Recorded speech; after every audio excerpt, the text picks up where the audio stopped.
Hello viewers, আসসালামু আলাইকুম। আমি আরেকটি নাস্তার রেসিপি নিয়ে হাজির হলাম। আজকে আমার নাস্তার রেসিপিটির নাম হচ্ছে ড্যানিশ।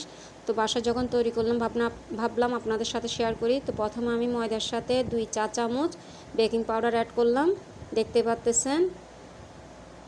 আর এই ড্যানিশটা কিন্তু দোকান থেকেও খেতে অনেক ভালো লাগে। স্বাদ মতো লবণ দিচ্ছি, সয়াবিন তেল দিচ্ছি, আর এগুলো আমি একসাথে মিশিয়ে নিব। আর এর আগের থেকেই কিন্তু আমি 1.5 টেবিল চামচ দিয়ে নর্মাল পানিতে একটি শিরা তৈরি করে নিলাম, পাতলা শিরা। দেখতে পাচ্ছেন আমি ডোটা কিভাবে মেখে নিয়েছি। আর এগুলো আমি ঘন্টা খানিকের জন্য রেস্টে রেখে দেব। তো রেস্টে রাখার পর দেখতে পাচ্ছেন আমি একটা রুটি বেলে নিলাম। এরই মাঝে আমি সয়াবিন তেল দিলাম, সামান্য ময়দা ছিটিয়ে দেব। আপনারা চাইলে কর্নফ্লাওয়ারও দিতে পারেন, দেখতে পাচ্ছেন। আর এই নাস্তাটা কিন্তু খেতে খুবই ভালো লাগে। আমি একটা ছুরির সাহায্যে কেটে নিচ্ছি ড্যানিশের প্যাচটা তোলার জন্য, দেখতে পাচ্ছেন। আর যত পেঁচানো যায় কিন্তু ড্যানিশের শেপটা অনেক সুন্দর আসে। তো দেখতে পাচ্ছেন আমি কিভাবে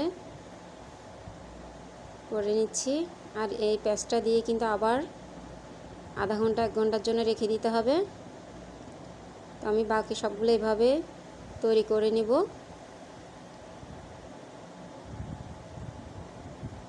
খুবই অসাধারণ একটি নাস্তা। তো আমি কিছু নাস্তা ফ্রোজেন করে ফেলবো।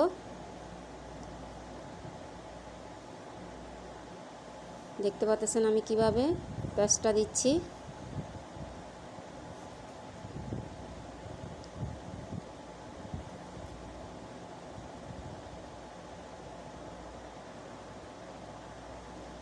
আপনারা চাইলে বাচ্চাদের টিফিনের সাথেও দিতে পারেন, কিংবা বিকালে নাস্তা হিসেবে খেতে পারেন।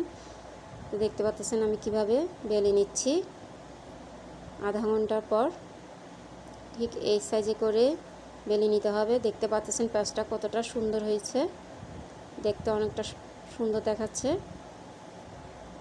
আর এগুলোকে আমি ফ্রোজেন করে রেখে দিব। দেখতেছেন আমি কিছু ফ্রোজেন করে ফেলতেছি।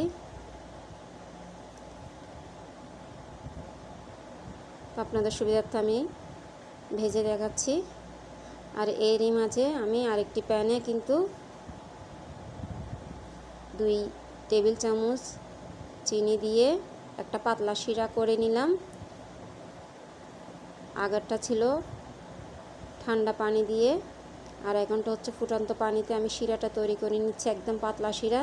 তো দেখতে পাচ্ছেন আমার ড্যানিশটা ভাজা হয়ে গেল। আমি শিরার মধ্যে দিয়ে দিলাম। একে একে আমি সবগুলো এইভাবে তৈরি করে নিব। আর এই ড্যানিশটা কিন্তু ছোট বড় সবাই পছন্দ করে থাকে। আপনারা অবশ্যই এভাবে একবার হলে তৈরি করে দেখবেন।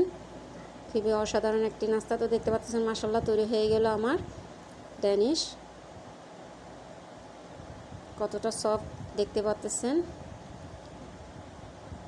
আশা করি আপনাদের সবার ভালো লাগবে। তো দেখার জন্য সবাইকে ধন্যবাদ।